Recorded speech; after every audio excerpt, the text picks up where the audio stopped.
It was supposed to be just another business dinner at our home, but the way his eyes lingered on me that night, I knew something had shifted and nothing would ever feel the same again. The evening began in the most ordinary way, the kind of dinner my husband often hosted for colleagues and clients. The table was laid neatly, soft light from the pendant lamps casting a warm glow across the dishes I'd prepared. Laughter floated easily in the air as wine poured into glasses, conversation bouncing from business to weekend stories. Everything looked familiar, comfortable, until my gaze met his. He was my husband's business partner, a man I had met a handful of times before, always in the context of contracts and work discussions. Tonight, though, something in the way he looked at me felt different. It wasn't the casual courtesy of a guest glancing at the host. It was steady, almost searching. His eyes didn't just skim across me the way others did. They lingered, as if he was trying to read something written between my smiles. I told myself not to overthink it, yet I felt the faintest heat climb into my cheeks. As I placed a fresh bowl of roasted vegetables on the table, I sensed his gaze again. The clink of utensils and hum of conversation filled the room, but underneath it all was an undercurrent I couldn't name.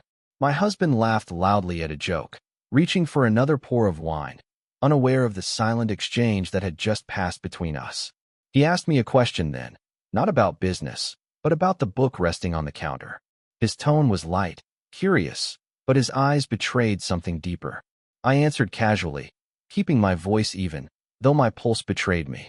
Why did it feel as though a simple question about a book carried more weight than the numbers my husband and he had spent hours discussing? When I set a glass near his plate, our fingers brushed for the briefest moment. It was nothing, truly nothing, yet the sensation lingered. His touch wasn't deliberate, but the warmth of it stayed against my skin long after I had withdrawn. I found myself struggling to focus on the conversation around me, too aware of where he was seated, too conscious of his presence in the room. At one point, as laughter rippled around the table, I looked up instinctively, and there he was, already watching me. The corners of his mouth lifted, not quite a smile, more like an acknowledgement of something unspoken. I quickly turned my attention back to my husband, hoping no one else noticed the flush in my face. The night carried on with the same cheerful rhythm, yet underneath, I carried a secret tension. I couldn't decide if it was real or if I had imagined it all, if the subtle glance was simply courtesy mistaken for something else. But deep inside I knew. That look was not ordinary. It had carried a weight that shifted the ground beneath me, leaving me unsettled even as I laughed along with the rest of them. And as the evening ended, dishes cleared and goodbyes exchanged, I caught his gaze one last time at the doorway. It wasn't long. It wasn't obvious. But it was enough to tell me something had changed. A week passed, and life slipped back into its usual rhythm, or at least it appeared that way on the surface. I busied myself with errands, laundry, and the gentle monotony of a weekday morning. The dinner had become just another memory filed away, though at odd moments I still caught myself replaying that one look, that one pause, as if my heart wanted to remind me it had happened. It was a rainy afternoon when I saw him again, though this time, it was by pure chance. I had just stepped out of the market, juggling a paper bag heavy with fruit and bread, when I nearly collided with someone rounding the corner. The bag tilted dangerously, and before I could react, a steady hand caught it, holding it firm. "Careful there," he said, his voice calm, a hint of warmth tucked behind the words. When I looked up, there he was, my husband's business partner, standing in jeans and a plain white shirt, hair slightly damp from the drizzle. Gone was the crisp suit and measured tone I had known him by. He looked ordinary, human, and somehow, that made him all the more striking. We laughed at the near accident, the sound carrying over the soft patter of rain on the sidewalk. He offered to walk me to my car, insisting on carrying the bag even when I protested. There was something disarming about him in that moment. Not the business partner, not the polished guest at my dining table, but a young man with groceries in hand, teasing me about how I was about to lose my apples to the pavement. Our conversation was easy, unexpectedly so. We talked about nothing in particular, the unpredictable weather, the best place to buy coffee beans, how small the world seemed at times. And yet, beneath the lightness, I felt an undercurrent, the same one I'd felt that night at dinner.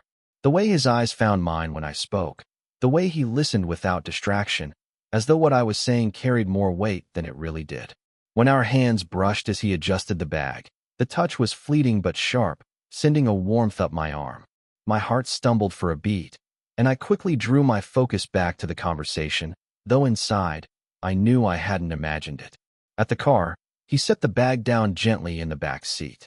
The rain had picked up, and a gust of wind sent droplets scattering against my cheek. He reached instinctively to brush one from my shoulder, his fingers grazing the fabric of my blouse. His touch was light, careful, but it left an impression deeper than the raindrop ever could. We stood there for a moment, neither in a rush to end the exchange, both hovering at the edge of something unnamed.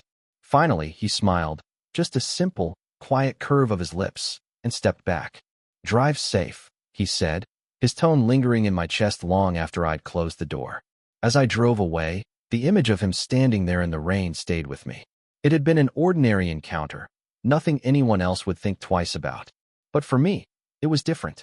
For the first time, I realized that night at the dinner table hadn't been in my imagination.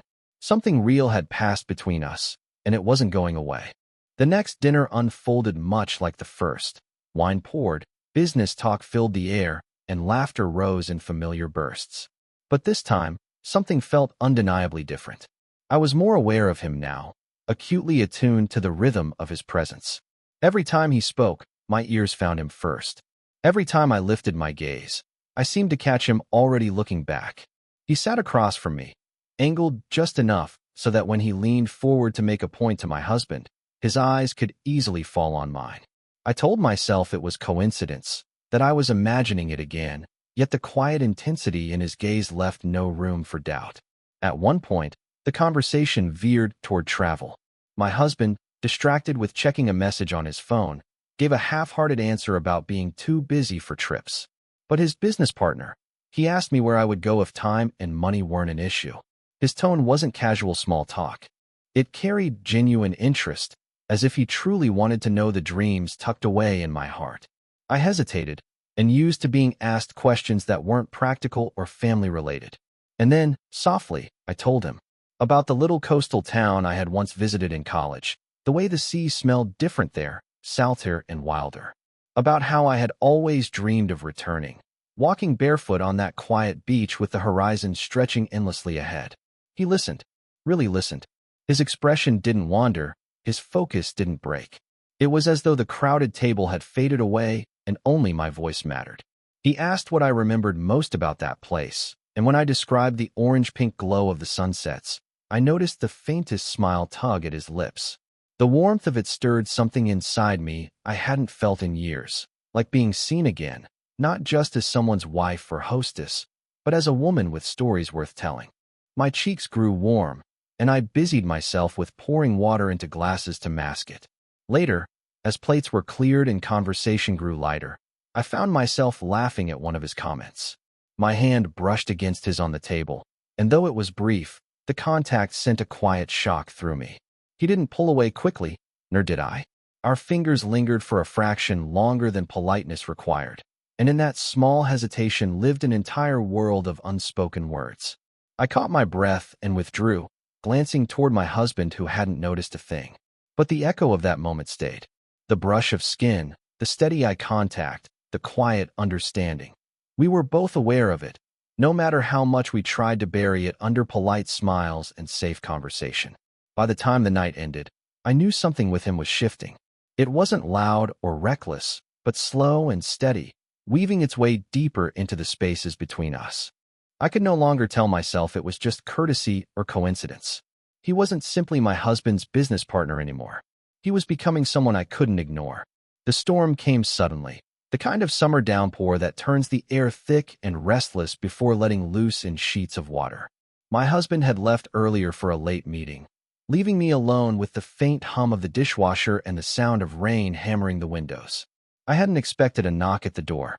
When I opened it, there he stood, drenched, hair plastered to his forehead, shirt clinging to his frame. He explained quickly. His car had stalled nearby after leaving the office, and with the storm worsening, he had seen our house lights glowing across the street. I stepped aside without hesitation, ushering him in from the rain. The warmth of the house wrapped around him, and for a moment, I noticed how different he looked, stripped of formality, standing vulnerable in soaked clothes, water dripping onto the hardwood floor. I handed him a towel, and as he reached for it, our fingers brushed. His skin was cold from the rain, but the contact still sent an inexplicable warmth up my arm. "Stay until it eases," I said, my voice quieter than I intended. He nodded, running the towel through his hair, his eyes catching mine in a fleeting, almost grateful glance. The storm roared outside, wind rattling the windows. I poured us both coffee, the rich aroma filling the room, and we settled into the living room. The lamps cast a soft glow against the shadows, making the space feel smaller, more intimate. He sat across from me, towel draped loosely around his shoulders, damp shirt darkened against his skin. I tried not to notice the way the fabric clung, but every time I looked away, my eyes found their way back. We spoke lightly at first, about the weather, about his broken-down car, but soon the conversation deepened. He asked how I managed nights alone when my husband traveled. The question was innocent enough, but the way he asked it, his voice low and steady, felt heavier. I admitted that the quiet could be lonely sometimes. He nodded slowly, his gaze holding mine with an understanding that went unspoken. Another clap of thunder shook the windows, and instinctively, I wrapped my arms around myself. He noticed, and without thinking, leaned forward, placing a hand gently over mine. His palm was warm now, the weight of it grounding, steady. The silence stretched between us, broken only by the rain, and for a moment, it felt as though the entire world had narrowed to that single touch. I pulled my hand back carefully, my pulse unsteady. He didn't push, didn't press. Instead, he offered a soft smile, one that carried both apology and reassurance. The storm eventually softened, but inside, a different storm had begun to stir, quieter, hidden, but undeniable. The air between us was charged, carrying the weight of what hadn't been said, of what couldn't be admitted. When he finally stood to leave, towel draped over his arm, I felt the faint ache of something ending too soon. He thanked me for the coffee, his voice gentle, and as I opened the door for him, the storm outside was still there, but not as fierce. Inside me, though, it was only beginning. The days that followed that stormy evening carried a strange weight. On the surface, life moved as it always had. My husband left early, returned late, and business talk filled the dinner table. Yet beneath that routine was a silence that grew louder in my heart. Every time the phone rang, every time I heard a knock at the door, I wondered if it would be him. And then, one afternoon it was. He arrived without warning, dressed sharply this time, the rain and vulnerability of that night replaced by confidence. Still, when our eyes met, something unspoken lingered there, a quiet acknowledgement of what had passed between us without ever being said. We sat down, the air thick with everything we weren't voicing. He asked casually about my day, but his gaze lingered, steady, pulling me in deeper with every second. I answered politely, yet beneath my words, my heart raced, waiting for something, an admission, a crack in the careful composure we both wore. Finally, he sighed, running a hand through his hair. "I've been thinking about that night," he said, his voice low, almost hesitant. My breath caught. The room seemed to shrink, walls pressing in around us. "So have I admitted, though I hadn't meant to." The words had slipped out, unfiltered, betraying the feelings I had been trying to suppress. There was no going back after that. He leaned forward, elbows resting on his knees, eyes locked onto mine. "It wasn't just the storm," he said. "It was you. The way you looked at me. The way it felt to sit there, just the two of us." I wanted to deny it, to dismiss his words as misinterpretation, but the truth was written across my face. I had felt it too. The stillness, the charged silence, the magnetic pull that had left me restless long after he walked out the door. "I shouldn't be saying this," he added quickly, his voice rougher now, tinged with guilt. "He's my partner. You're his wife. But I can't stop thinking about you." The confession hung in the air, heavier than thunder, sharper than lightning.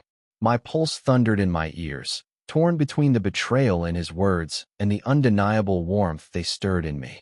I whispered, almost to myself, "We can't." Yet even as I said it, my heart contradicted me, because part of me didn't want to stop. Part of me had been waiting for someone to see me, not as an extension of my husband, not as the silent keeper of the home, but as a woman, alive, wanted. The room was silent again, but not empty. It was full of everything we dared not act upon, everything our lips ached to speak.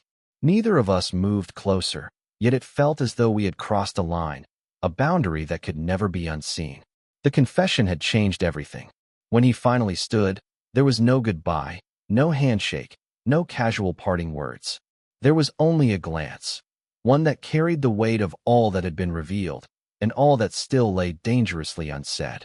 And when the door closed behind him, I realized I was no longer the same woman. Something had awakened, something I could neither bury nor escape. The days after his confession were unbearable in their silence. Outwardly, nothing had changed. My husband still kissed my cheek before leaving for work, still called to say he'd be late, still treated his business partner like a trusted brother. But for me, everything was different. Because now there was a secret, a fragile, burning secret, that lived only between the two of us. I felt it in the smallest things. When my phone buzzed and I hoped it was his name. When my husband mentioned his partner and my pulse quickened with a mix of dread and desire. Even the quiet evenings carried the ghost of that confession, pressing against me, reminding me that temptation had already entered my home. It started small. A text message, polite in its words, but heavy in subtext. "I'll be late to the office today. Thought you might like the quiet." I stared at it for too long before typing back something equally neutral. Yet beneath those words, we both knew what we meant. Then there were the accidental meetings. He'd stop by under the pretense of dropping off paperwork, but his visits always stretched longer than necessary. He'd linger in the kitchen, compliment my cooking, ask about my day with a kind of attentiveness my husband no longer gave. Every look, every pause, deepened the tension between us. The danger wasn't just in being discovered. It was in how natural it all felt. One afternoon, while I was arranging fresh flowers in the living room, he came by again. My husband was hours away at a meeting, and suddenly it was just the two of us in that quiet house. He leaned against the doorway, watching me, his eyes soft but unrelenting. "You make this place feel alive," he said quietly. I froze, my hands trembling around the vase. Those words should have been harmless, but the way he said them made my heart ache. I wanted to tell him to leave, to stop, to spare me the torment of wanting something I couldn't have. But instead, I set the vase down and let the silence stretch between us like a taut string ready to snap. When he stepped closer, I felt the air shift. His hand brushed against mine as he reached to steady the flowers. The touch was fleeting, yet electric, sparks racing through me, stealing my breath. "We can't," I whispered, my voice breaking. "I know," he replied, though he didn't move away. His eyes searched mine, filled with both longing and restraint. "But pretending we don't feel this, it's tearing me apart." It was in that moment I realized we were playing with fire. One slip, one indulgence, and everything, marriages, friendships, reputations, could go up in flames. Yet neither of us pulled back. We were standing on the edge of a cliff, and though fear gripped me, part of me wondered what it would feel like to fall. When he finally left, the room still vibrated with his presence. I pressed my hands to my chest, trying to steady my heartbeat, knowing I had already crossed deeper into the dangerous game. And I feared there was no turning back. The breaking point didn't come in the form of a kiss or an embrace. It arrived quietly, in the stillness of a night where guilt became louder than desire. For weeks, I had been living in two worlds. One where I was the faithful wife, carrying on as if nothing had shifted. The other, a secret world built on stolen glances, unspoken words, and a longing that threatened to undo me. It was unsustainable, and deep down, I knew it. That evening, my husband was out of town for a conference. The house was too quiet, and the weight of temptation hung over me like a storm about to break. When a soft knock sounded at the door, my chest tightened. I didn't have to look. I knew who it was. He stood there in the porch light, his expression conflicted, almost desperate. For a moment, neither of us spoke. The silence was its own confession. "I can't keep doing this," he finally said, his voice low, raw. "Every time I see you, it feels like I'm betraying not just him, but myself. And yet, walking away feels impossible." His honesty cut through me.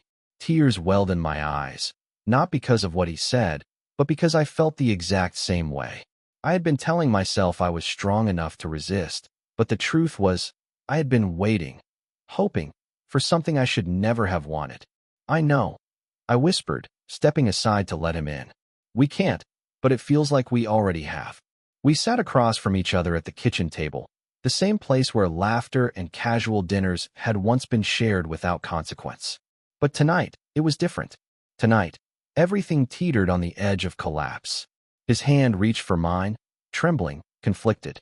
When his fingers brushed against my skin, it wasn't passion I felt, it was pain. Pain for the betrayal that hadn't yet happened but already lived inside us. Pain for the loyalty we owed, but were failing to keep. This isn't love, I said softly, though part of me wanted to believe otherwise. It's loneliness. It's timing. It's the way he's changed and the way you've noticed. But it can't be love. His eyes glistened with unshed tears, and he pulled his hand back, leaning into the silence. Then we end it here, he said firmly, though his voice trembled. For him. For us. Before it's too late. The decision hung heavy in the room, but I knew he was right. If we kept walking this path, there would be no turning back. The cost would be too high, the wreckage too permanent. I nodded slowly, tears finally falling down my cheeks. We end it here. When he left that night, he didn't look back. And though my heart ached, I also felt a strange kind of relief. A release from the storm that had been threatening to swallow us both whole. The days that followed were quieter. My husband returned, unaware, his life unchanged. And though part of me still wondered what might have been, I chose to bury that longing in the quiet corners of my memory. Because sometimes, love isn't about what we take, it's about what we sacrifice. And my sacrifice was letting go of something that was never truly mine. If this story touched you, don't forget to like, share, and subscribe for more heartfelt age gap romance stories. 2 Hearts, your support helps keep these true love tales alive. Love letter, I'd love to hear your thoughts. Drop a comment below and tell me. Backhand index pointing right, do you believe temptation can ever truly be resisted, or does love always find its way?